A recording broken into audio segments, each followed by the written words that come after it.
السلام علیکم ورحمۃ اللہ تعالی وبرکاتہ۔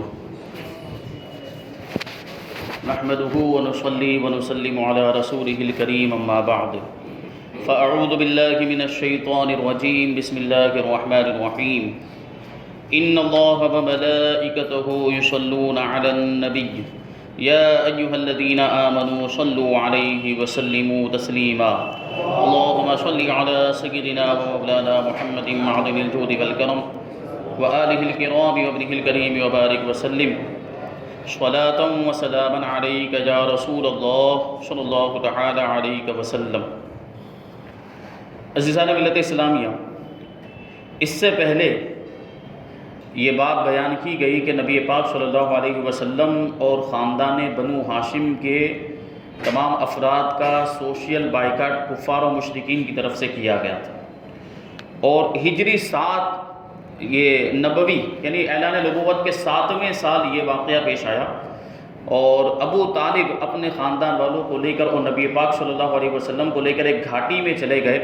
اس کے بعد سے اس گھاٹی کا نام ہی شعب ابی طالب ہو گیا، اور 3 سال تک مسلسل اس گھاٹی میں رہ کر مشقت بھری زندگی آپ نے گزاری۔ کوئی شخص بنو ہاشم سے شادی بیاہ نہیں کرتا تھا، کوئی شخص ان لوگوں کے ساتھ کسی قسم کے سامان کی خرید و فروخت نہیں کرتا تھا، کوئی بھی ان سے میل جول سلام و کلام اور ملاقات بات چیت تک نہیں کرتا تھا، اور ان کے پاس کوئی بھی کھانے پینے کا سامان بھی لے کر نہیں جا سکتا تھا۔ ایسی ایسی تکلیفیں اور ایسے ایسے ظلم و ستم کے پہاڑ کفار و مشرکین نے نبی پاک صلی اللہ علیہ وسلم اور آپ کے چاہنے والوں پر توڑے ہیں۔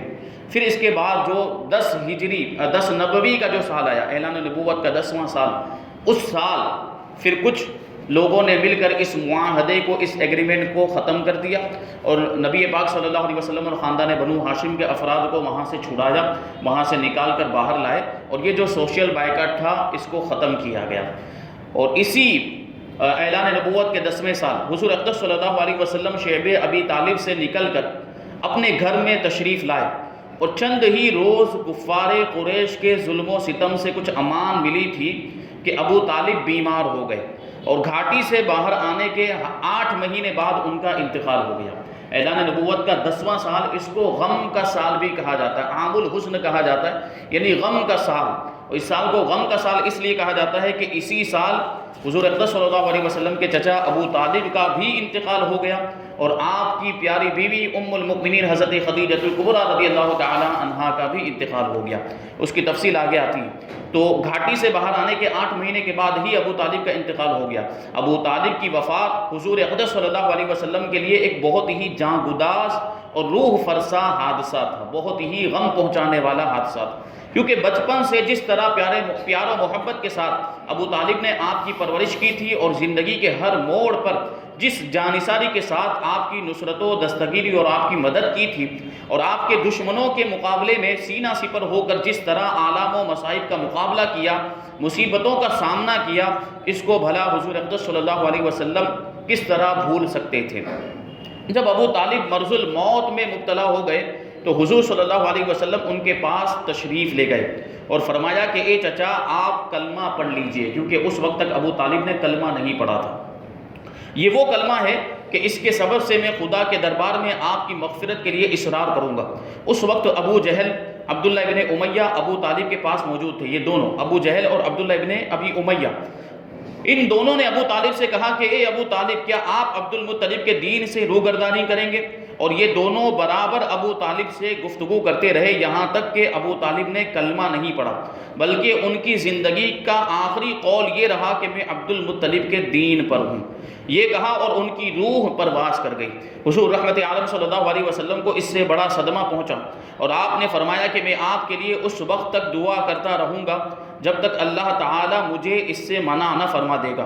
اس کے بعد یہ آیت کریمہ نازل ہوئی کہ ما کان للنبی والذین آمنوا ان یستغفروا للمشرکین ولو کانوا اولی قربی من بعد ما تبین لهم انہم اصحاب الجحیم، یعنی نبی اور مومنین کے لیے یہ جائز ہی نہیں ہے کہ وہ مشرکین کے لیے مغفرت کی دعا مانگے، اگرچہ وہ رشتہ دار ہی کیوں نہ ہو، جب انہیں معلوم ہو چکا ہے کہ مشرکین جہنمی ہیں۔ تو اس سے ثابت ہوا کہ ابو طالب ایمان نہیں لائے تھے، اور اہل سنت و جماعت کا یہی موقف ہے کہ ابو طالب مومن نہیں ہے۔ اب بعض لوگ عقیدت و محبت کی وجہ سے ان کے ایمان کو زبردستی ثابت کرنے کی کوشش کرتے ہیں، تو ایمان عقیدت و محبت کی بنیاد پر ثابت نہیں ہوتا۔ یقیناً ابو طالب کو نبی پاک صلی اللہ علیہ وسلم سے بہت محبت تھی، آپ نے بہت ہی جانثاری کا ثبوت دیا، ہر موڑ پر ان کی مدد کی ہے، لیکن صرف محبت یہ ایمان کا دار و مدار نہیں۔ ایمان کا دار و مدار کلمہ پڑھنے پر ہے، زبان سے اقرار کرنے پر ہے۔ جب تک زبان سے کوئی اقرار نہیں کرتا ہے تو اسے مومن نہیں مانا جاتا، دنیاوی احکام کے اعتبار سے۔ یہ بات دنیاوی احکام کے اعتبار سے چل رہی ہے۔ مثال کے طور پر اگر کوئی غیر مسلم اسلام سے بہت زیادہ محبت رکھتا ہے، دل میں اس کے بہت زیادہ محبت ہے، لیکن اس نے ابھی تک کلمہ نہیں پڑھا، تو کیا ہم اسے مومن مان لیں گے؟ نہیں مانیں گے۔ یہ دنیاوی احکام میں یہی جاری و ساری ہے کہ جب تک کوئی کلمہ نہیں پڑھتا ہے اسے مسلمان نہیں مانا جاتا۔ تو دل میں اگرچہ کتنی محبت ہو، دل میں اگرچہ کتنی ہی عقیدت ہو، زبان سے اگر اقرار نہیں ہے تو اسے مومن نہیں مانا جا سکتا۔ ابو طالب کا یہی معاملہ تھا کہ دل سے محبت کرتے تھے لیکن انہوں نے کلمہ نہیں پڑھا۔ اب ہے حضرت بی بی خدیجہ رضی اللہ تعالی عنہ کی وفات۔ حضور اقدس صلی اللہ علیہ وسلم کے قلب مبارک پر ابھی طالب کے انتقال کا زخم تازہ ہی تھا کہ ابو طالب کی وفات کے 3 دن یا 5 دن کے بعد حضرت بی بی خدیجہ الکبریٰ رضی اللہ تعالی عنہ بھی دنیا سے رحلت فرما گئی۔ مکہ میں ابو طالب کے بعد سب سے زیادہ جس ہستی نے حضور رحمت عالم صلی اللہ علیہ وسلم کی نصرت و حمایت اور آپ کی مدد میں اپنا تن من دھن سب کچھ قربان کر دیا تھا، وہ حضرت بی بی خدیجہ رضی اللہ تعالی عنہا کی ذات گرامی ہے۔ جس وقت دنیا میں کوئی آپ کا مخلص، مشیر اور غمخوار نہیں تھا، حضرت بی بی خدیجہ ہی تھی کہ ہر پریشانی کے موقع پر پوری جانثاری کے ساتھ آپ کی غمخواری اور دلداری کرتی رہتی تھی۔ اس لیے ابو طالب اور حضرت بی بی خدیجہ رضی اللہ تعالی عنہ دونوں کی وفات سے آپ کے مددگار اور غمگسار دونوں ہی دنیا سے اٹھ گئے، جس سے آپ کے قلب نازک پر اتنا عظیم صدمہ گزرا کہ آپ نے اس سال کا نام ہی عام الحزن یعنی غم کا سال رکھ دیا۔ اسی سال ان دونوں کا انتقال ہوا۔ حضرت بی بی خدیجہ رضی اللہ تعالی عنہا نے رمضان 10 نبوی میں وفات پائی۔ بوقت وفات 65 برس کی عمر تھی۔ مقام حجون یعنی قبرستان جنت المعلا میں مدفون ہوئی، اور حضور رحمت عالم صلی اللہ علیہ وسلم خود بنفس نفیس ان کی قبر میں اترے اور اپنے مقدس ہاتھوں سے ان کی لاش مبارک کو زمین کے سپرد فرمایا۔ آج بھی حضرت ام المؤمنین خدیجہ الکبریٰ رضی اللہ تعالی عنہا کا مزار پاک مکہ مکرمہ میں جنت المعلا کے اندر موجود ہے۔ اللہ تبارک و تعالی ہم سب کو اس کی زیارت کی توفیق عطا فرمائے۔ مکہ والوں کے عناد اور سرکشی کو دیکھتے ہوئے جب حضور رحمت عالم صلی اللہ علیہ وسلم کو ان لوگوں کے ایمان لانے سے مایوسی نظر آئی تو آپ نے تبلیغ اسلام کے لیے مکہ کے قرب و جوار کی بستیوں کا رخ کیا۔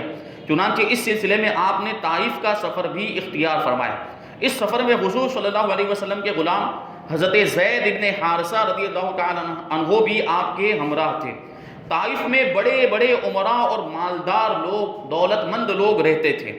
ان رئیسوں میں عمیر کا خاندان تمام قبیلوں کا سردار مانا جاتا تھا، اسے تمام قبیلوں کا سردار شمار کیا جاتا تھا۔ یہ لوگ 3 بھائی تھے، عبد یالیل، مسعود اور حبیب۔ حضور صلی اللہ علیہ وسلم ان تینوں کے پاس تشریف لے گئے، کیونکہ جو مالدار ہوتا ہے اس کا ایک روب و دبدبہ ہوتا ہے قوم کے درمیان، وہ بڑے معزز مانے جاتے ہیں اور ان کی بات کی ایک اہمیت ہوتی ہے۔ تو ان مالداروں کے پاس سب سے پہلے حضور اقدس صلی اللہ علیہ وسلم کے جانے کا ایک مقصد بھی یہی تھا کہ اگر وہ لوگ ایمان لے آتے ہیں تو پھر ان کے زیر اثر جتنے لوگ ہیں وہ سب بھی ایمان لے آئیں گے۔ تو ان تینوں کے پاس نبی پاک صلی اللہ علیہ وسلم تشریف لے گئے اور اسلام کی دعوت دی۔ تو ان تینوں نے اسلام قبول نہیں کیا بلکہ انتہائی بیہودہ اور گستاخانہ جواب دیا، اور ان بد نصیبوں نے اسی پر بس نہیں کیا بلکہ طائف کے شریر غنڈوں کو ابھار دیا کہ یہ لوگ حضور صلی اللہ علیہ وسلم کے ساتھ برا سلوک کریں۔ چنانچہ بچے اور لچے لفنگوں کا یہ شریر گروہ ہر طرف سے آپ پر ٹوٹ پڑا، اور یہ شرارتوں کے مجسمے آپ پر پتھر برسانے لگے، یہاں تک کہ آپ کے مقدس پاؤں زخموں سے لہو لہان ہو گئے اور آپ کے موزے اور نالین مبارک خون سے بھر گئے۔ یہ ایسے ایسے ظلم و ستم کے پہاڑ توڑے. دیکھیں نبی پاک صلی اللہ علیہ وسلم نے اسلام کی تبلیغ و اشاعت کے سلسلے میں کیسی کیسی تکلیفوں کا سامنا کیا. لوگوں نے پتھر بھی برسائے جس کی وجہ سے آپ کا چہرہ مبارک اور آپ کے پاؤں مبارک زخمی ہو گئے اور موزے اور نالین مبارک خون سے بھر گئے. جب آپ زخموں سے بےتاب ہو کر بیٹھ جاتے تو یہ ظالم انتہائی بے دردی کے ساتھ آپ کا بازو پکڑ کر پھر سے اٹھا دیا کرتے, اور جب آپ چلنے لگتے تو پھر آپ پر پتھروں کی بارش کرتے اور ساتھ ساتھ تانا زنی بھی کرتے, گالیاں دیتے, تالیاں بجاتے اور ہنسی مذاق اڑایا کرتے تھے. حضرت زید بن حارثہ رضی اللہ تعالیٰ عنہ دوڑ دوڑ کر حضور صلی اللہ علیہ وسلم پر آنے والے پتھروں کو اپنے بدن پر لے لیا کرتے تھے اور حضور صلی اللہ علیہ وسلم کو بچاتے تھے, یہاں تک کہ وہ بھی خون میں نہا گئے اور زخموں سے نڈھال ہو کر بے قابو ہو گئے, یہاں تک کہ آخر آپ نے انگور کے ایک باغ میں پناہ لی. یہ باغ مکہ کے ایک مشہور کافر عتبہ بن ربیعہ کا تھا. حضور صلی اللہ علیہ وسلم کا یہ حال دیکھ کر عتبہ ابن ربیعہ اور اس کے بھائی شیبہ بن ربیعہ کو آپ پر رحم آ گیا, اور کافر ہونے کے باوجود خاندانی حمیت نے جوش مارا.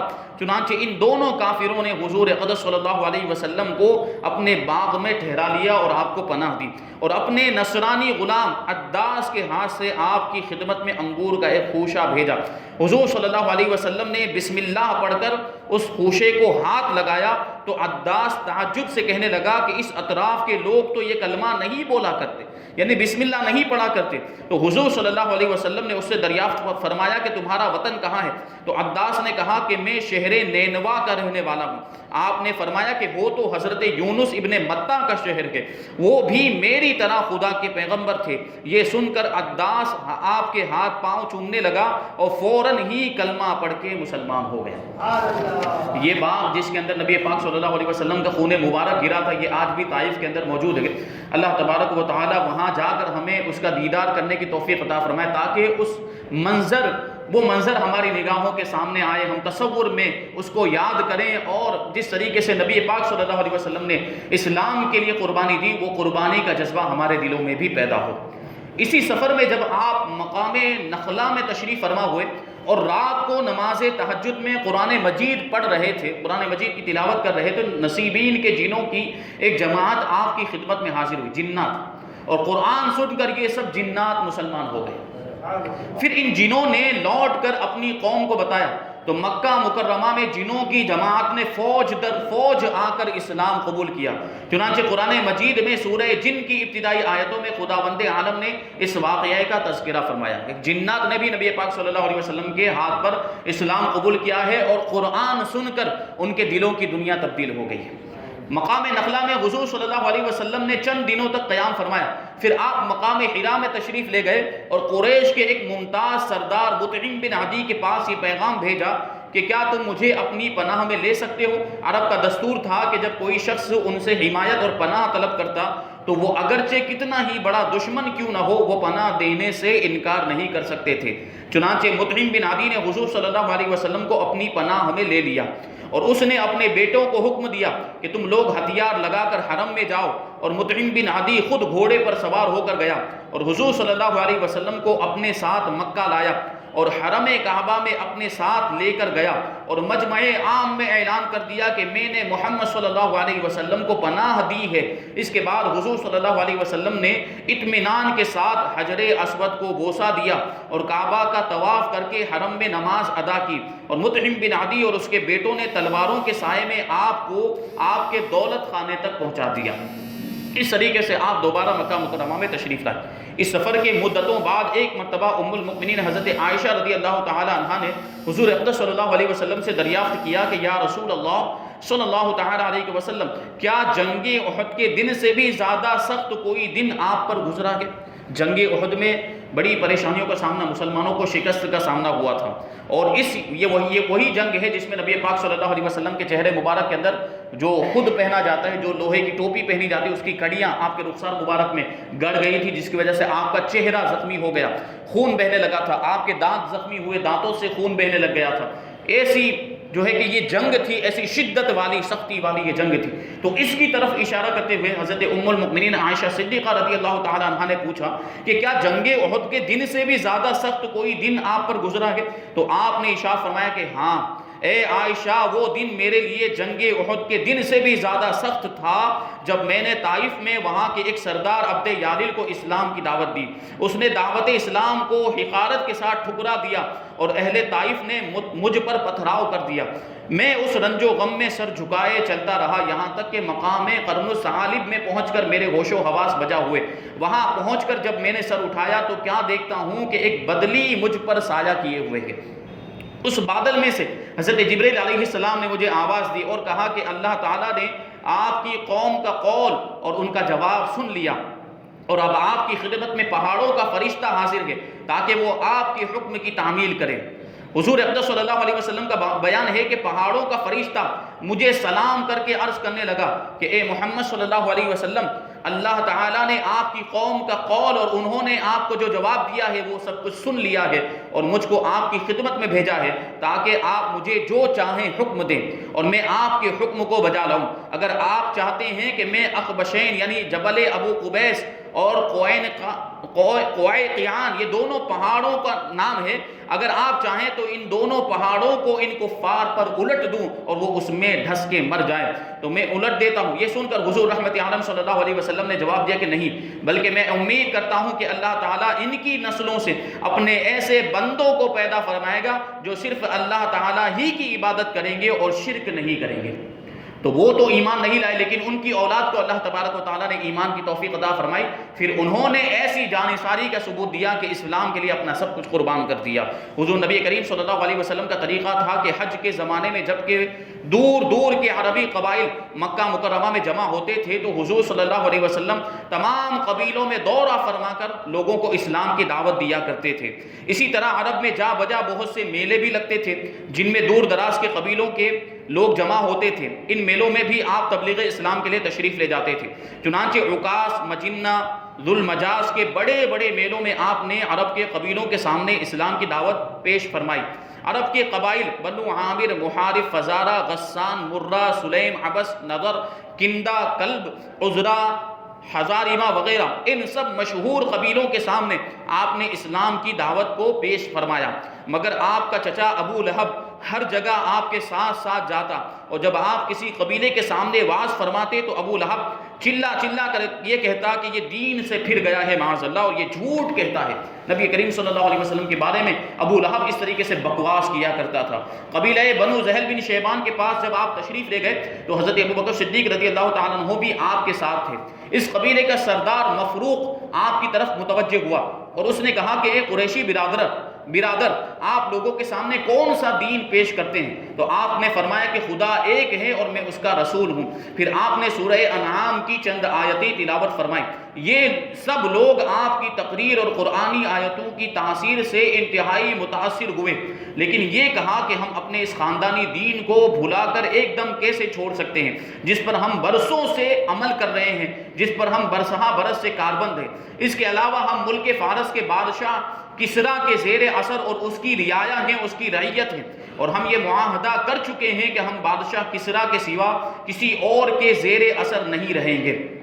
حضور صلی اللہ علیہ وسلم نے ان لوگوں کی صاف گوئی کی تعریف فرمائی اور ارشاد فرمایا کہ خیر خدا اپنے دین کا حامی و ناصر و معین و مددگار ہے. اس کے بعد یہ تو مکہ مکرمہ کے اندر جو میلے لگتے تھے اور حج کے موقع پر جو قبیلوں کے لوگ وہاں پر حاضر ہوتے ان کے درمیان نبی پاک صلی اللہ علیہ وسلم اس طریقے سے جا جا کر تبلیغ فرمایا کرتے تھے.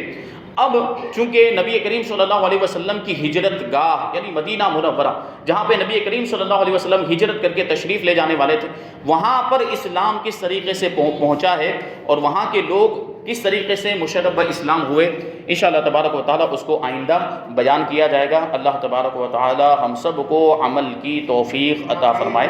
وما علینا الا البلاغ.